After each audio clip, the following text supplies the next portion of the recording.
बस अब मेरे से नहीं होगा।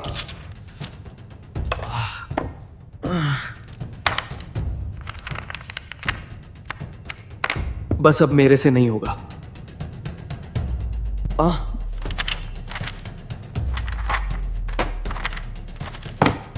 बस अब मेरे से नहीं होगा।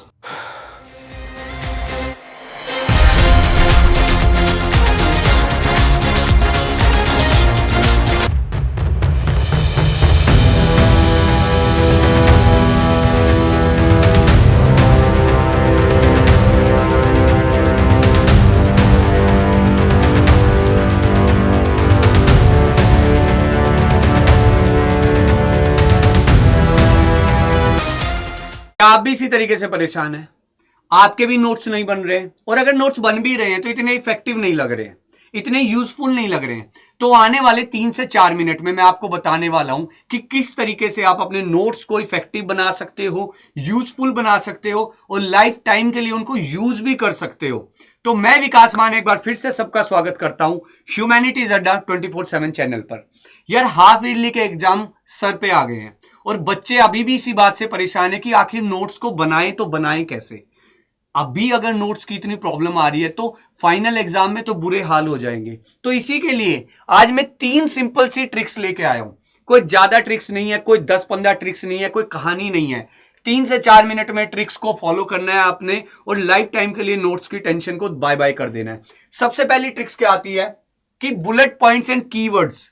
आप जब भी कोई पैराग्राफ, कोई टॉपिक, कोई पैसेज पढ़ते हो तो आप अंडरलाइन करो वहां के कीवर्ड्स को, बुलेट पॉइंट्स को मार्क करके चलो, ताकि जब आप नोट्स बना रहे हो तो उन्हीं कीवर्ड्स को आप यूज कर सको अपने नोट्स में। ठीक है, सब टीचर यही बात बोलते हैं। आप भी सोच रहे हो अरे सर क्या नई बात बता दी, ये तो हमें पता है, बट बात यहां यह है कि मैं आपको एक करके दिखाऊंगा कि किस तरीके से हम एक लाइन को, हमने आपके ही टॉपिक से, आपके ही किसी चैप्टर से एक लाइन मैंने उठाई है और उसको मैं एक शॉर्ट और क्रिस्प नोट्स की लैंग्वेज में कैसे लिख सकता हूं। Industries develop near raw material because transport cost is high. अब देखो इसका कीवर्ड क्या है, एक तो आपका नियर कीवर्ड हुआ और दूसरा क्या हुआ, ट्रांसपोर्ट कॉस्ट इज हाई। ये 2 चीजें आपने पकड़ ली। इंडस्ट्री के बारे में हम चैप्टर पढ़ रहे हैं, हमने क्या देखा कि सेकेंडरी एक्टिविटी में इंडस्ट्रीज के लिए क्या क्या फैक्टर रोल प्ले करते हैं, इतना तो आपको मालूम होगा।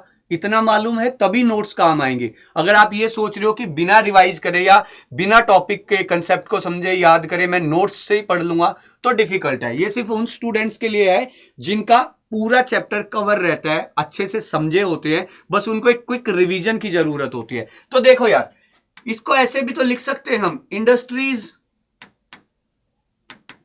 Near raw material, near RM लिखो पहले, तो रॉ मटेरियल की जगह आरएम लिख लो।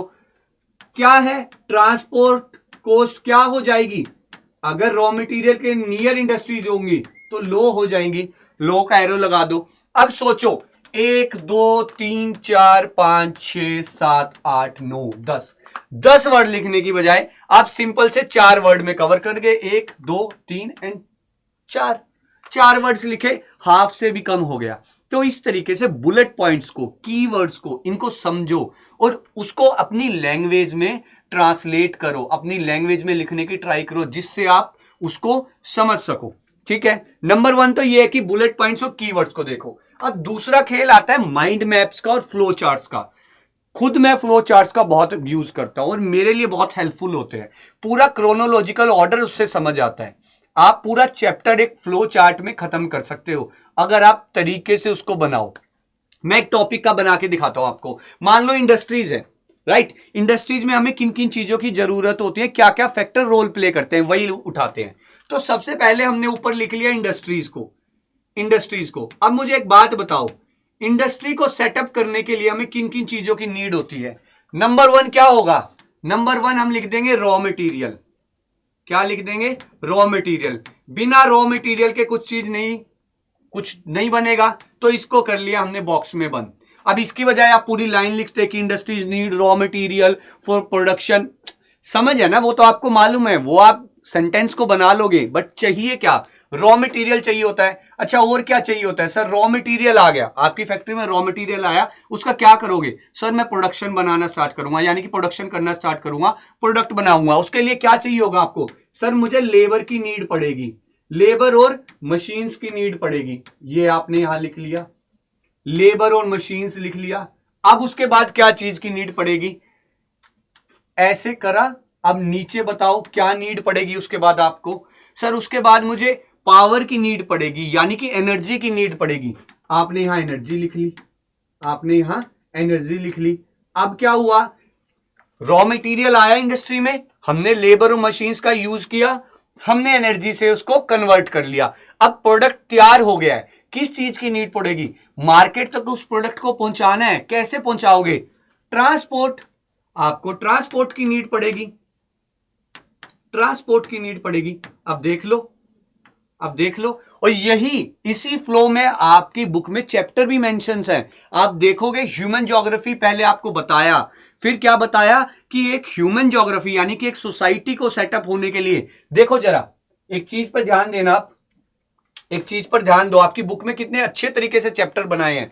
आपको सबसे पहले क्या दिया है, nature and scope, nature and scope आपको बताया गया है, ठीक है। इसमें क्या है, क्या बताया है कि ह्यूमन ज्योग्राफी क्या है। उसके बाद आपको क्या बताया कि ह्यूमन यानी कि पॉपुलेशन का चैप्टर आ गया आपका ना, कि बिना ह्यूमन के क्या बनेगा। ह्यूमन आए तो आपको क्या पता चला कि इंसान जब धरती पर आए तो क्या करा उन्होंने, खाना खाने के लिए जिंदा रहे, तो क्या करा उन्होंने, प्राइमरी एक्टिविटीज करनी स्टार्ट करी, प्राइमरी एक्टिविटीज। उसके बाद क्या करा उन्होंने, सेकेंडरी एक्टिविटीज। अब जो रॉ मटेरियल यहां इकट्ठा हुआ, ये किससे रिलेट करो आप, रॉ मटेरियल से, रॉ मटेरियल से आपने इसको रिलेट करा। मैं आपकी पूरी बुक का फ्लो चार्ट बना रहा हूं, कोई नहीं बनाता है, यहां रिलेट करके आपको समझा के बता रहा हूं कि किस तरीके से चैप्टर इसी लाइन में क्यों बने हैं, आगे पीछे क्यों नहीं दिए हैं। उसके बाद वो जो रॉ मटेरियल तैयार हुआ, उसके बाद क्या करा हमने, सेकेंडरी एक्टिविटीज में आ गए, हम फैक्ट्रीज में आ गए। जब सेकेंडरी एक्टिविटी से प्रोडक्ट स्टार्ट हो गया, बन गया, मार्केट में चला गया, कैसे गया होगा मार्केट में, मार्केट में जाने के बाद उसको सर्विस भी देनी पड़ती है, जैसे आपके मोबाइल फोन्स हैं, कस्टमर केयर की सर्विस होती है। फिर क्या आ गया, आपकी टर्सरी एक्टिविटीज आ गई, टर्सरी एक्टिविटीज।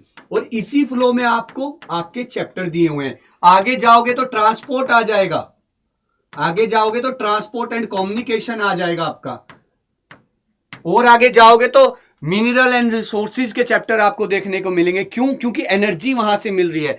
तो आप पूरी बुक का फ्लो चार्ट बना सकते हो, सिर्फ एक टॉपिक का तो क्या ही है, टॉपिक तो छोटी सी चीज है, टॉपिक का तो वैसे ही बन जाता है। तो ये दो आपके मेन स्टेप्स हैं।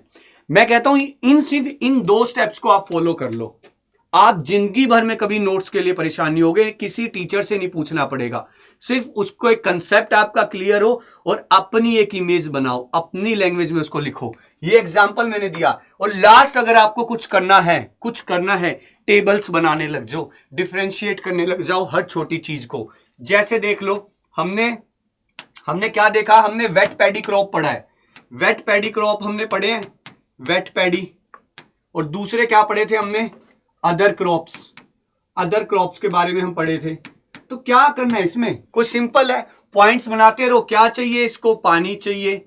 पानी कहां मिलता है, जहां पर कोस्टल एरियाज होंगे, या आप स्टेट्स के नाम लिख लो, बिहार लिख लो, झारखंड लिख लो, इन एरियाज का आप नाम लिख लो। सिंपल, कैसा क्लाइमेट, वाटर चाहिए, सॉइल में मॉइस्चर ज्यादा होना चाहिए, ये लिख लो। आप अपनी तरफ से कितने पॉइंट, सिर्फ एक एक वर्ड लिखते रहो, डिफरेंशिएट होता रहेगा, सेंटेंस आप एग्जाम में बना लोगे। इसमें क्या चाहिए, लेस वाटर चाहिए आपको, सिंपल, कोई बड़ी बात नहीं है, इसी के तो यहाँ अकॉर्डिंग चाहिए। ये किन एरियाज में होता है, जहां सॉइल का मॉइस्चर कम रहता है, कहाँ, हरियाणा पंजाब के एरिया में लिख लो इसको, हरियाणा पंजाब के एरियाज में, हरियाणा पंजाब लिख लो। और सॉइल में सेमी एरिड रीजन लिख लो, सेमी एरिड रीजन लिख लो इसको। सिंपल, टेबल बनाना स्टार्ट करो। जितने अच्छे टेबल बनाओगे, जितने अच्छे आप अपने फ्लो चार्ट्स को बनाओगे, नोट्स तो बनाने की भी जरूरत नहीं है, मैं कह रहा हूं ये बनाने की भी जरूरत नहीं है आपको। आप फ्लो चार्ट अगर बनाना सीख गए, फ्लो चार्ट एक क्रोनोलॉजिकल ऑर्डर बनाना स्टार्ट करो, उनको समझो कि आखिर जो ये चैप्टर के टॉपिक्स चल रहे हैं किस वजह से चल रहे हैं, उसके पीछे के रीजंस क्या है। मैं हमेशा बोलता हूं ज्योग्राफी असल में क्यों का खेल है, क्या और कब का खेल नहीं है। कब तो हिस्ट्री में आ गया, ठीक है, क्या साइंस में चला गया, यहां रीजन आता है क्यों, वाई। तो वाई का जो जवाब देती है वो ज्योग्राफी देती है, ठीक है। ये सिंपल से मैंने आपको 3 स्टेप्स बताए हैं, इन 3 स्टेप्स को आप फॉलो करो और मैं आपको गारंटी देता हूं कभी भी जिंदगी में आपको नोट्स बनाने की प्रॉब्लम नहीं आएगी। तो यही आपके मैंने 4 से 5 मिनट लिए, इस स्ट्रेटेजी को फॉलो करो और जिंदगी भर के लिए रिलैक्स करो। Thank you.